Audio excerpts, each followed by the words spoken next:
Então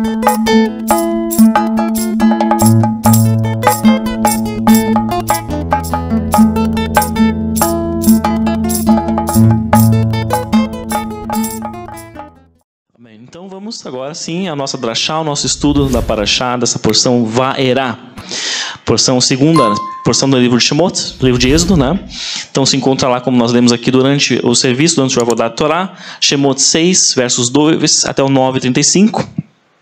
A Haftará e a Hezkel, Ezequiel 28, 25 ao 29, 21.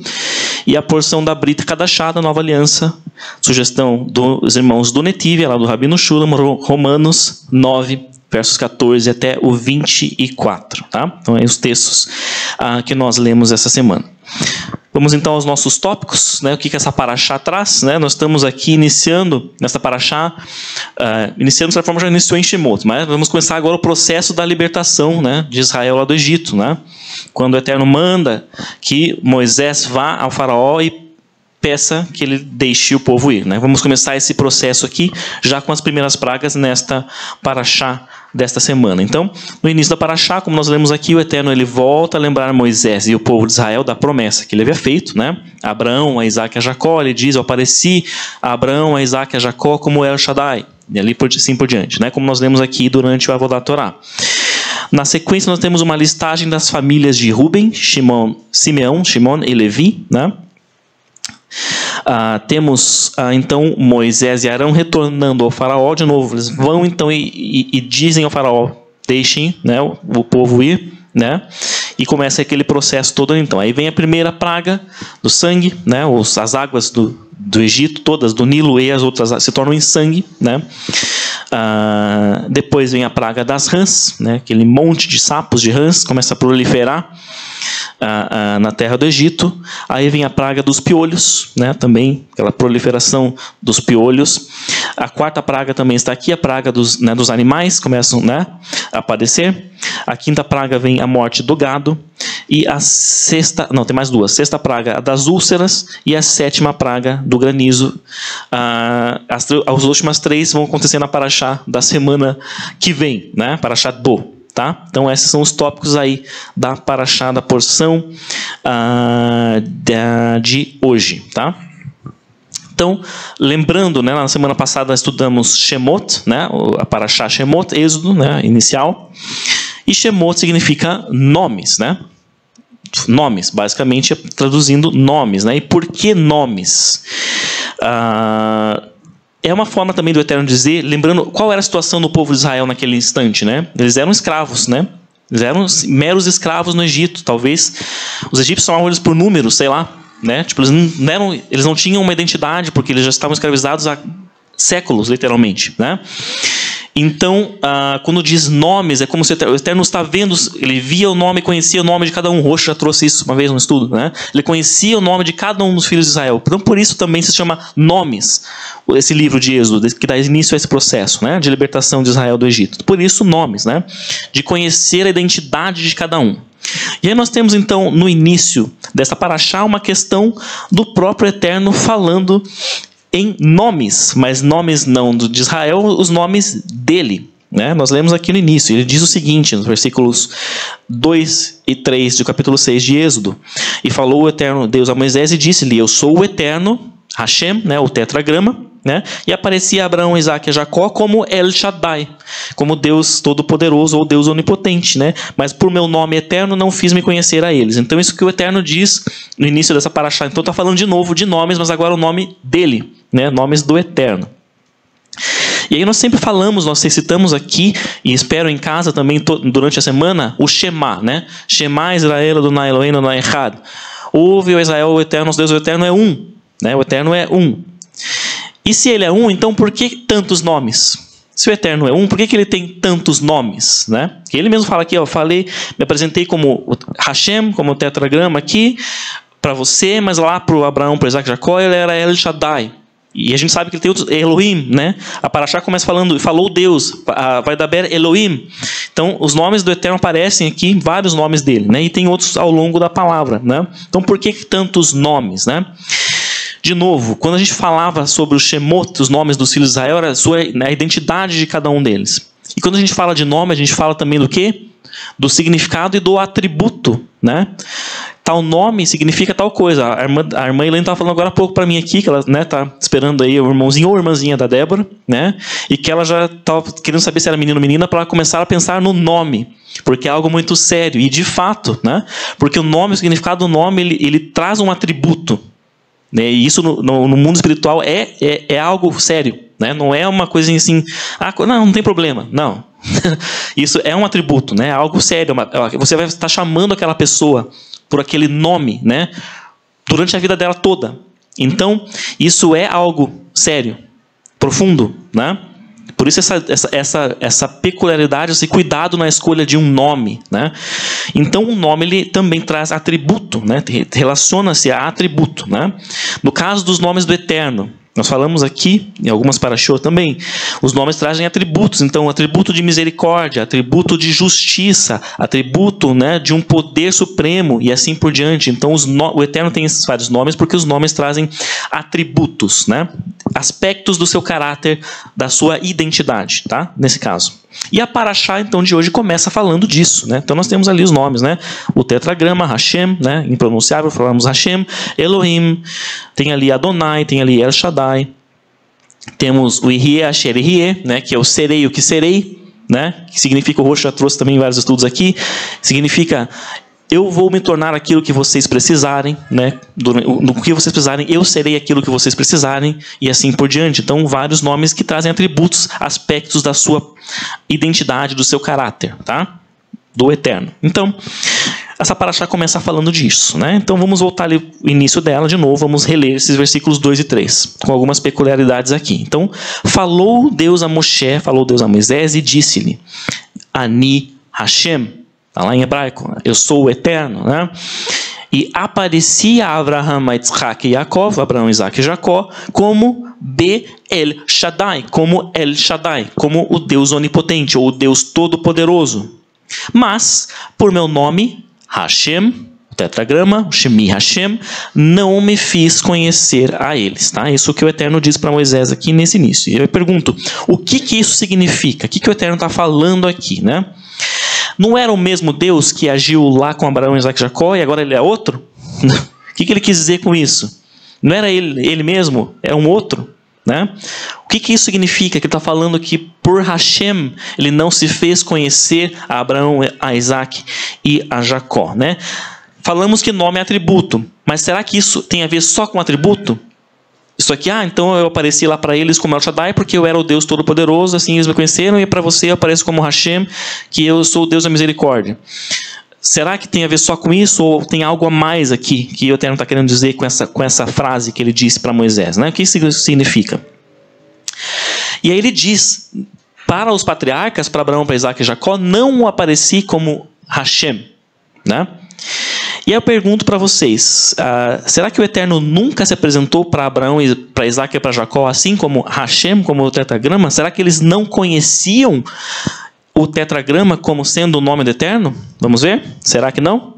Vamos lá então. Gênesis 14, 22. Disse Abraão, ainda Abraão, né, antes de ter o seu nome mudado, ao rei de Sodoma, levanto minha mão a quem?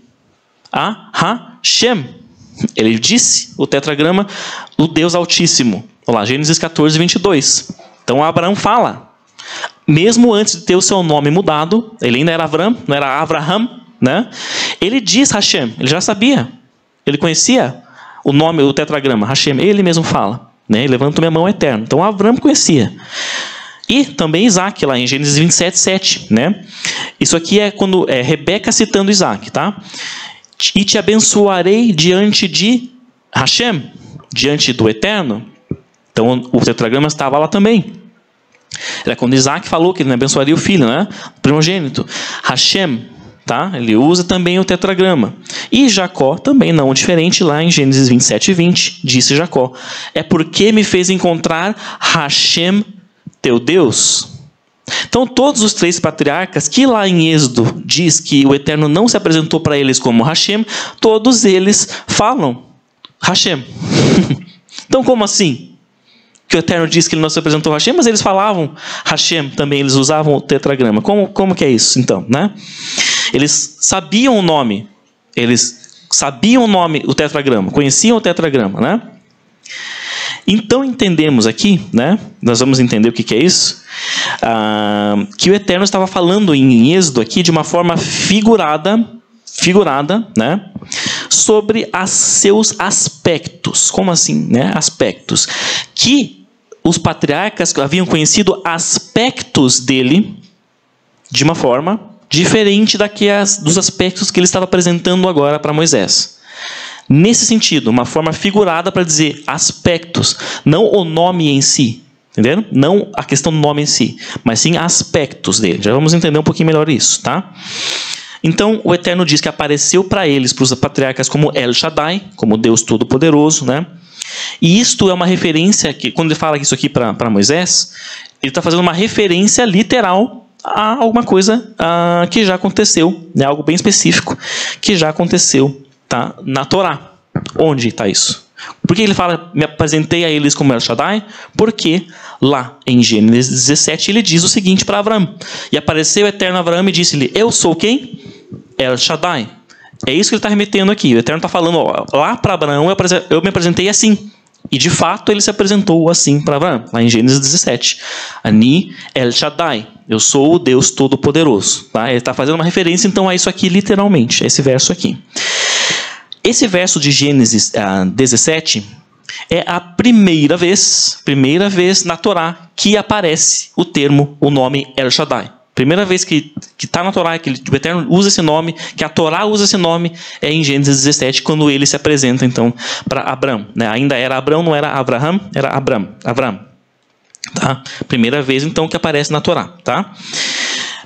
Sobre essa questão, quando ele aparece aqui em Gênesis 17, existe um Midrash, né? Um Midrash que vem da tradição judaica, né? Da tradição oral judaica, tá? Os sábios eles interpretaram isso aqui da seguinte forma: o Eterno estava dizendo que El Shaddai, ele estava querendo dizer o seguinte para Abraão: Mi sheomar le olamo dai. O que é isso? Aquele que diz para o universo, basta, chega. Isso aqui é o que diz o Midrash, tá? Lembrando que Midrashim não são literais, temos que entendê-los, tá? O que quer dizer isso? Eles estavam dizendo o seguinte: os sábios disseram que El Shaddai significa, que é um acróstico, tá? Mi sheomar leolamo dai, que fosse uma abreviação para aquele que diz para o universo, basta. E aí o que será que eles quiseram? O que esse Midrash quer dizer, né? Como assim aquele que diz para o universo, basta? Tá? El Shaddai. É interessante, né, que nós temos aí na cosmologia moderna, né, na nossa ciência, por assim dizer, essa teoria do Big Bang, né? Todo mundo já sabe, né? Que no início houve uma explosão que veio do nada, uma explosão que veio do nada. O que explodiu não sabemos, mas veio do nada. E aí quebraram-se lá partículas de hidrogênio. Pedro sabe melhor dessas coisas que eu, né? Mas quebraram-se partículas de hidrogênio, né? Hidrogênio? Isso, né? Que é o elemento básico. Né? E aí o hidrogênio começou a se juntar, começaram a se formar as coisas, né? Automaticamente assim, né? Então houve essa explosão e as coisas começaram a se formar sozinhas automaticamente. Essa é a teoria do Big Bang, basicamente, né? Que é a teoria mais aceita hoje na ciência moderna, tá? É interessante que vamos fazer um experimento. Se você explodir você pega um quarto da sua casa e você põe uma dinamite lá dentro, com todas as suas coisas que estão lá, e explode lá. Vai explodir, né? O que vai acontecer quando você abrir a porta depois da dinamite ter explodido? Como é que vai estar o seu quarto? Vai estar destruído. Vai estar um caos. As coisas não vão ter se ordenado sozinhas e formado outros elementos. Sei lá, o que era uma cama se quebrou tudo lá, despedaçou e daí virou uma mesa, né? As coisas não vão se ordenar sozinhas, automaticamente, do nada, né? Não vão. Tá? Mas a teoria do Big Bang diz que as coisas se ordenaram sozinhas automaticamente depois dessa explosão. Tá? Basicamente é isso. Então, quando esse Midrash ele diz que Shaddai significa aquele que diz para o universo basta, o que será que está querendo dizer? Né? Isso é uma curiosidade que eu estou abrindo aqui. tá? É justamente querendo dizer que ele, o Criador, ele é o Criador, e ele foi quem pôs ordem nas coisas durante a criação do universo. Então o universo, basta, isso aqui, ó, vai ser assim, vai ser assado, vai ser assim. Essa lei do universo vai ser assim, esse planeta vai ser assim, essa estrela vai ser assim. E isso quer dizer, segundo esse Midrash Shaddai, tá? É aquele que pôs ordem nas coisas, na criação, no universo. Pode ser que o Eterno tenha usado uma explosão para iniciar tudo? Pode, né? Não sabemos como foi exatamente. Pode ser que, de fato, houve uma explosão, mas não sabemos quem gerou essa explosão e o que aconteceu depois. Houve uma ordem nas coisas, para as coisas começarem a entrar nos eixos do universo. Houve uma ordem, né? Uma ordem muito clara. E é interessante que alguns filósofos, hoje em dia, né, eles dizem o seguinte, que as chances de haver, não admitem que é o Eterno, né, mas eles falam assim, as chances de ter sido um ser consciente a ordenar as coisas, comparadas com as chances de uma explosão ter acontecido e tudo ter se ordenado sozinho, as chances são maiores para que tenha existido um ser consciente ordenando as coisas na criação. Alguns filósofos dizem isso, pra vocês terem uma ideia. Porque não faz sentido, de fato, né? Você pensar que algo explodiu e que as coisas foram se ordenando sozinhas. Isso não acontece. Isso é uma lei da física, inclusive, que é contradita nessa teoria, né? As coisas não se ordenam sozinhas, do nada. Existe sempre algo que conduz aquilo de alguma forma, né? Então, assim também é. Então, o Shaddai, segundo esse Midrash, tem a ver com isso, que significaria, então, aquele que ordenou todas as coisas a partir da criação, né? Basicamente isso aí, tá? Mas isso é uma curiosidade que abre a partir desse Midrash. Mas o que vem depois, então? Depois que ele diz para Abraão, Ani El Shaddai, eu sou El Shaddai. O que vem depois nesse verso? Essa aqui é a primeira parte do versículo, a parte A. O que vem na parte B do versículo 17? Versículo 1. Anda lifnei, diante de mim, lefanai, que ele usa, né? Anda diante de mim e sê perfeito. Isso que ele diz para Abraão. Eu sou El Shaddai, então você vai andar diante de mim e ser perfeito. Tá? É isso que ele diz. De novo, o que isso quer dizer? O que isso significa, né? É como se isso aqui fosse uma instrução para Abraão de como que ele deveria se relacionar sabendo que ele estava diante de El Shaddai. Como se quase isso, né? Porque ele fala, eu sou El Shaddai, então você tem que fazer isso aqui, ó. Anda diante de mim e ser perfeito. Como quase fosse assim, ó. Você se relaciona comigo assim, andando diante de mim e sendo perfeito, tá? Mais ou menos isso aí. Mas o que é andar lifnei Hashem, diante de Deus? Lifnei El Shaddai aqui no caso, diante do Deus Todo-Poderoso. Esta aqui é a primeira vez na Torá que aparece essa expressão andar lifnei, diante do Eterno, do Deus Todo-Poderoso. A primeira vez que aparece na Torá é aqui. Essa expressão andar diante, tá? Do Eterno aparece aqui pela primeira vez. Nós temos ainda em Gênesis, né, outras pessoas que têm a ver, que a palavra usa um termo que tem a ver com isso, né? Quais são elas? Hanor, Enoque e Noar. Enoque e Noé, tá? Mas olha só a particularidade ali. Gênesis 5:24 diz que andou Hanor, Enoque, com Deus, tá? Ele andou com Deus, Enoque. E também diz sobre Noé em Gênesis 6:9. Com Deus, aqui no caso é Ha Elohim, com Deus andou Noar, tá? Então, andar com. Até então só tínhamos visto, então, andar com Deus. Mas aqui para Abraão ele não diz andar comigo, ele diz lifnei, diante de mim. E, de novo, nada na Torá é por acaso. A Torá não foi, escolhi Moisés quando estava escrevendo lá, acho que lifnei fica mais bonito aqui do que im. Acho que andar diante fica mais bonito do que com. Nada ali, não é por acaso.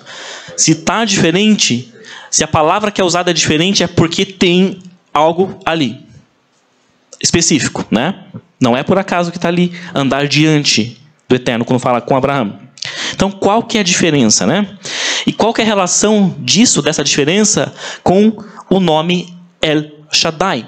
Por que quando ele se apresenta como El Shaddai, ele diz que deveria andar lifnei, diante dele? Por quê, né?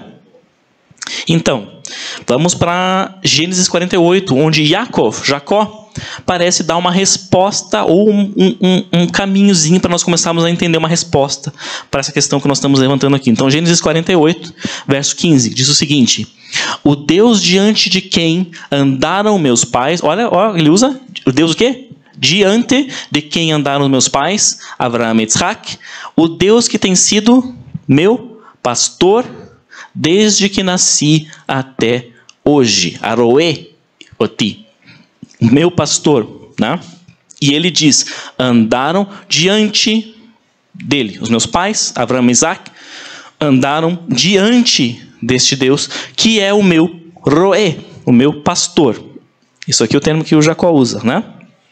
Ele faz uma associação do andar diante com o pastor.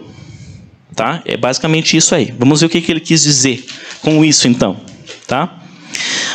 Existe um Midrash, também um Midrash, do Rabi Yohanan, tá? Se encontra lá em Bereshit Rabá, Gênesis Rabá, né? O grande Gênesis 30:10. Tá? Não coloquei ali.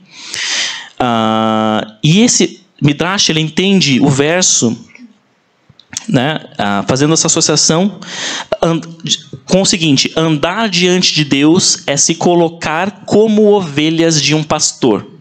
O Midrash fala isso, tá? Interpretando esse trecho aqui. Andar diante de Deus é se colocar como ovelhas sob um pastor. Basicamente o Midrash ele fala isso, né? E quando nós falamos, às vezes, né, nós lembramos sempre do Salmo 23, né? O Eterno é meu pastor, né? Nós sabemos, ele não me falta. Nós sempre associamos algo assim metafórico, né? Ok, somos ovelhas desse pastor, né?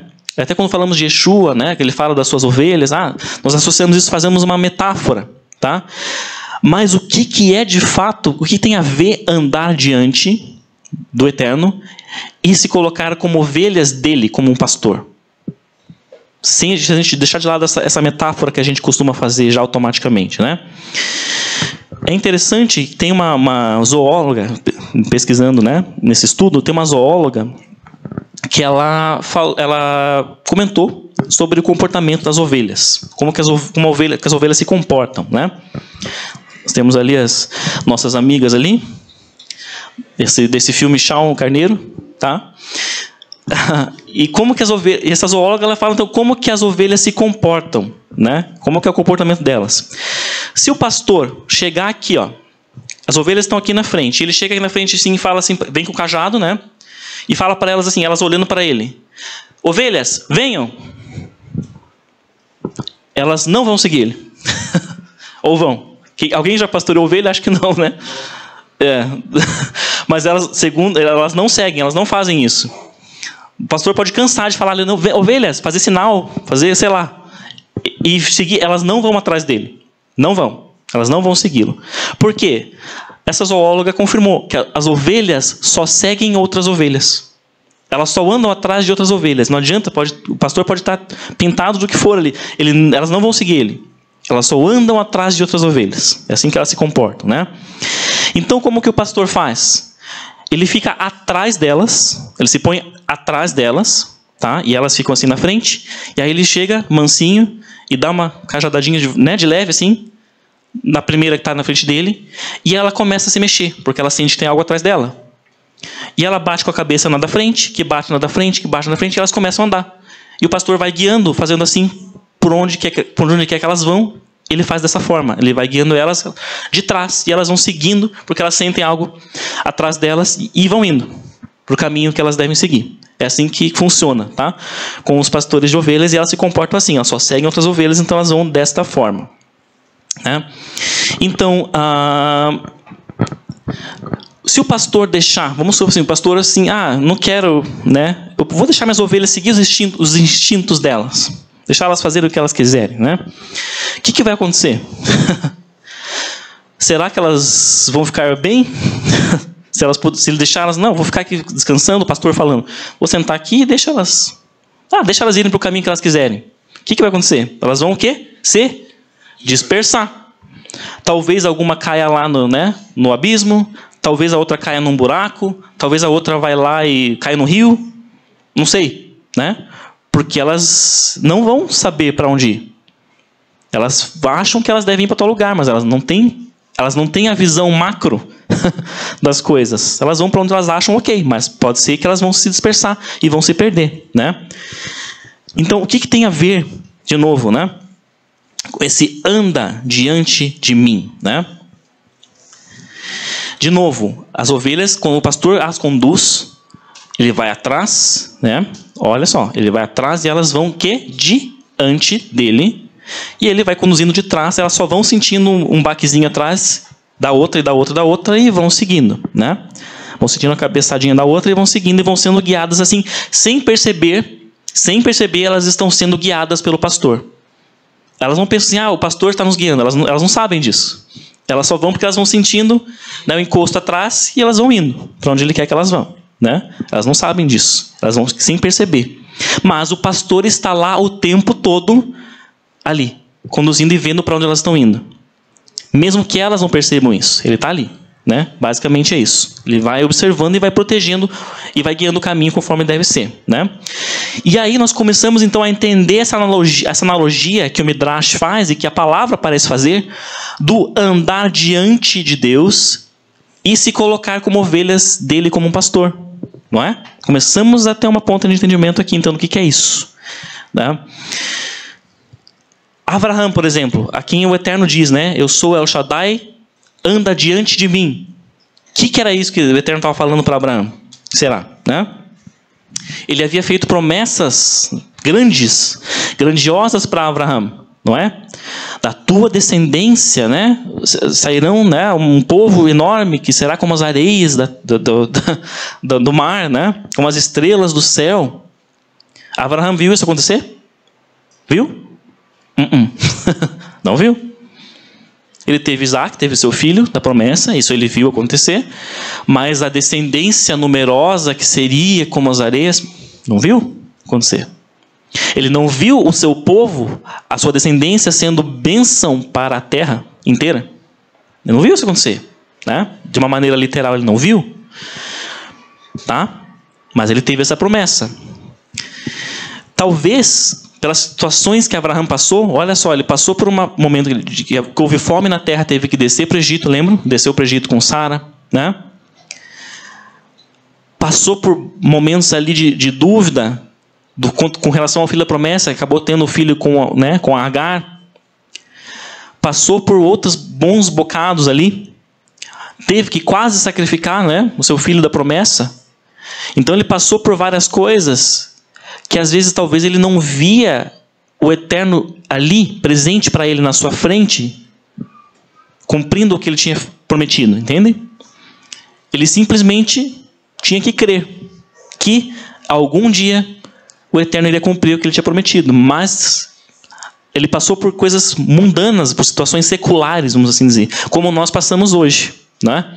Como nós passamos hoje.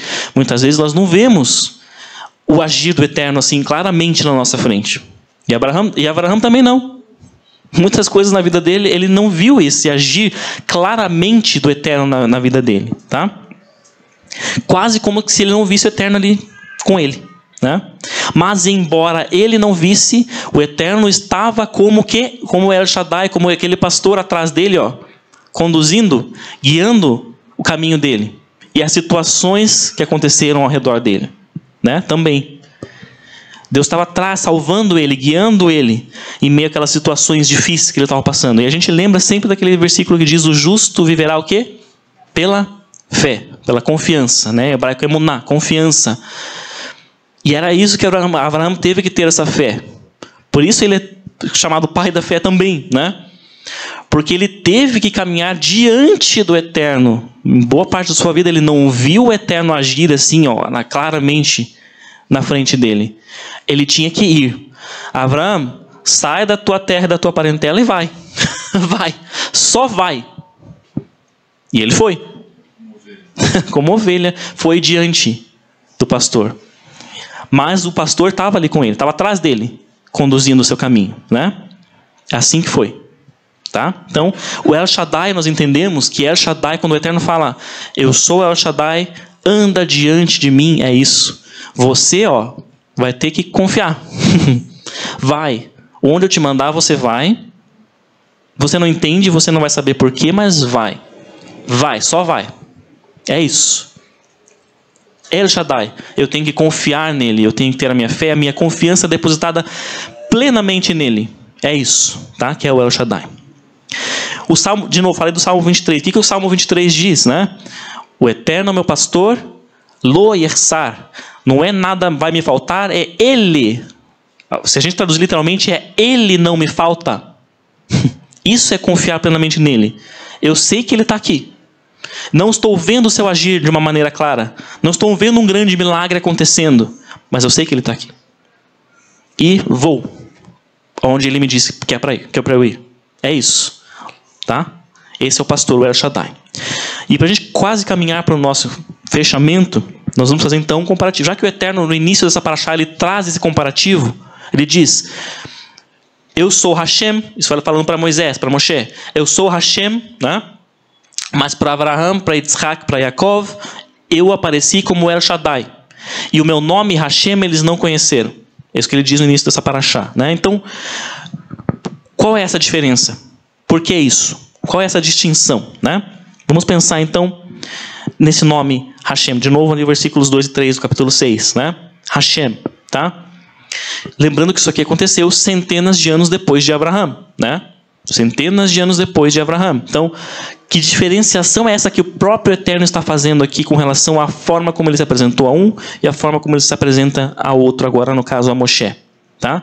O que significa Deus se dar por conhecer como Hashem, como o tetragrama, né? A alguém. Se a gente parar para pensar naquela analogia do El Shaddai como esse pastor que vai atrás das ovelhas, que vão diante dele, que vão caminhando diante dele, sem vê-lo, sem percebê-lo, sem perceber que ele está ali, o que seria Hashem? Seria alguém que, exatamente, que está se manifestando de uma maneira ali visível, que está agindo de uma maneira visível, né, que se pode ver.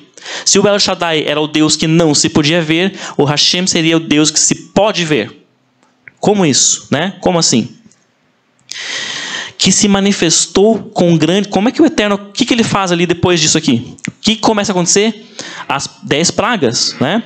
O Eterno, ele fez o seu agir de uma maneira miraculosamente grandiosa e clara para Israel e para o mundo todo. E para os egípcios e para o mundo todo. Com aquelas 10 pragas, né? Começando ali pela praga do sangue, rãs, piolhos e assim por diante, até aquela escuridão tenebrosa de que se podia tocar, e aí a morte dos primogênitos.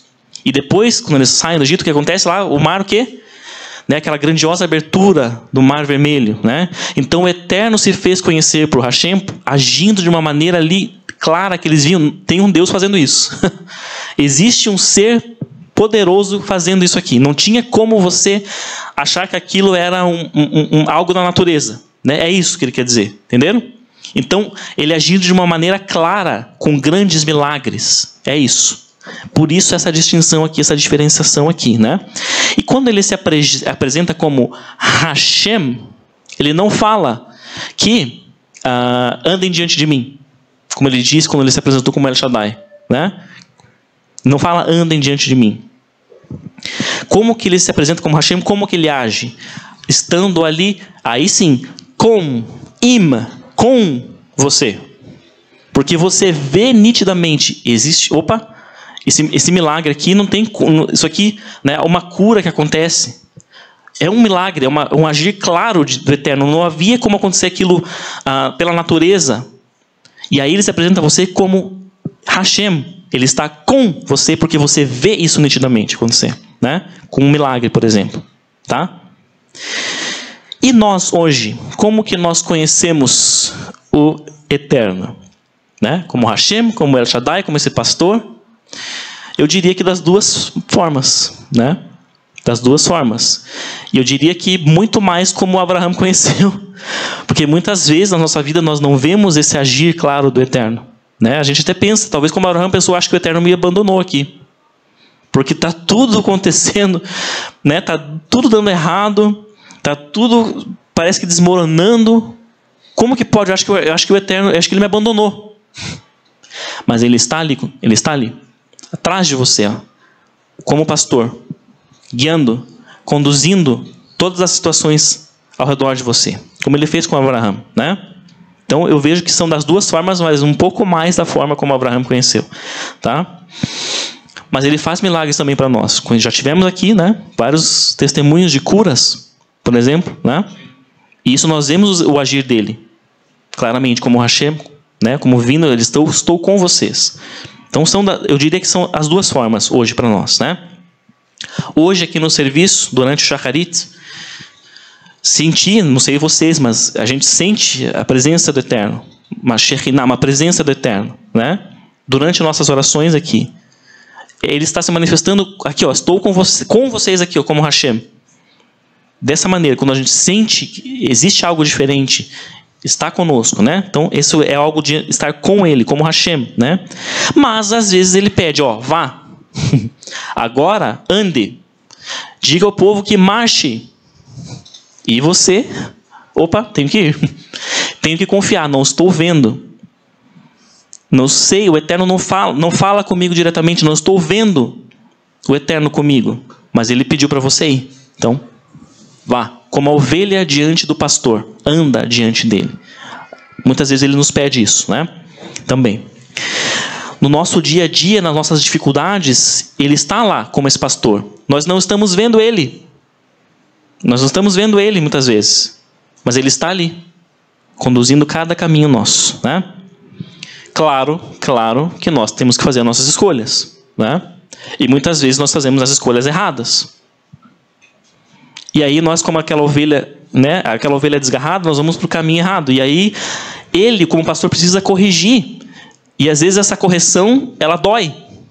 Às vezes essa correção no caminho é dolorosa. Então tem todos esses aspectos que envolvem. E a correção acontece, como que o pastor corrige? De novo, ele tem que conduzir a ovelha de trás. Nós não vemos o seu agir claro. E nós estamos enfrentando aquela dor, muitas vezes consequência dos nossos próprios erros, e não vemos esse agir claro dele, mas ele está lá, nos conduzindo de volta. E dói, mas ele está lá, né? Nos levando de volta para o caminho. Nós vemos os feitos dele grandiosos também. Falei dos milagres, mas tem um milagre enorme que nós vemos hoje em dia. Que milagre é esse? Tem a ver com uma promessa. Falei da promessa que ele tinha feito para Abraão, né? Que Abraão não viu acontecer. Mas houve uma promessa nos profetas que nós não vimos. Eu não estava vivo ainda, em 1948. Mas nós vemos hoje o reflexo desse acontecimento, que é o quê? Olha Israel de volta lá, ó, no seu país, na sua terra. Não é? Esse não é o cumprimento de uma promessa da palavra? Que aos olhos humanos, quem iria imaginar? Vamos pensar na Segunda Guerra Mundial, né? Em tudo que os judeus enfrentaram na Europa. Né? 6 milhões de judeus mortos, assassinados, né? Pelos nazistas.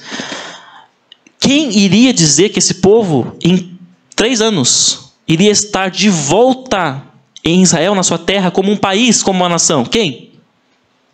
Que estava naquela época? Ninguém iria dizer isso, né?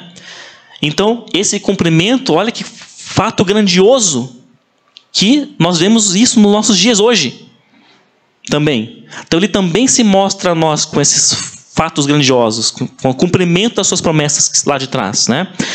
Tem uma outra passagem aqui na Haftará, que também eu estava lendo a Haftará para pensar no estudo, e lembrei, olha só, essa promessa se cumpriu. Na verdade ele fala do Egito, né? Em Ezequiel 29,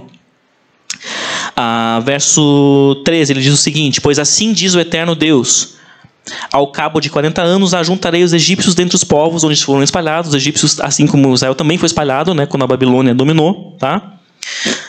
E trarei do cativeiro os egípcios e os farei voltar para a terra de Patros, para a terra de sua origem, e ficarão ali, mas como? Sendo um reino humilde.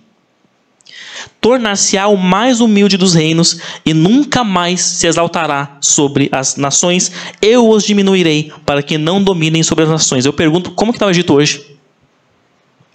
O Egito está lá de volta, né? Existe o país Egito. É um reino poderoso? Não. Nós vemos o cumprimento desta profecia aqui hoje, nos nossos dias, também, né?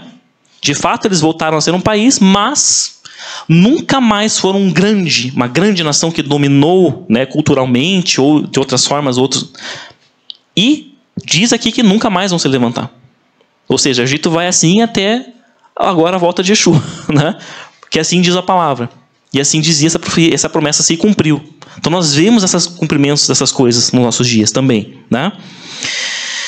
Mas, né, muitas vezes temos que seguir com a nossa emuná, não vendo o agir do Eterno na nossa vida, não vendo que Ele está ali conosco, mas Ele está atrás de nós e nós temos que andar diante dEle. Nós temos que resplandecer na nossa face o caráter dEle. Como que nós vemos, quando nós andamos diante de El Shaddai, de novo, dois aspectos do El Shaddai que falamos aqui hoje. O El Shaddai, aquele que diz ao mundo, ao universo basta, aquele Criador que pôs ordem nas coisas, né? O Criador, e o pastor que vai atrás, conduzindo, né? Quando nós não vemos o Criador, numa situação na nossa vida que nós não estamos vendo agir, como que nós reconhecemos Ele? Isso me lembra também da história de Purim, né? Como que Mordecai e Esther viram o Eterno ali? Que nem o livro de Esther não fala nem o nome do Eterno, não aparece escrito Deus, nem Eterno, nem nada. Mas ele estava lá, como El Shaddai, conduzindo as situações. Como que a gente vê? De que maneira? Através do quê? Da sua criação, não é? Quando eu vejo lá aquele pôr do sol maravilhoso, quando eu vejo os animais lindos que existem na natureza que ele criou, são formas de ver o Eterno na sua criação.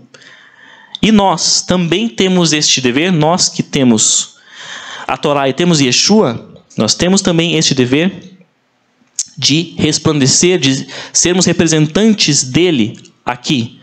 Que as pessoas nos olhem e vejam ele. Essa é a nossa missão também. Não é fácil, né?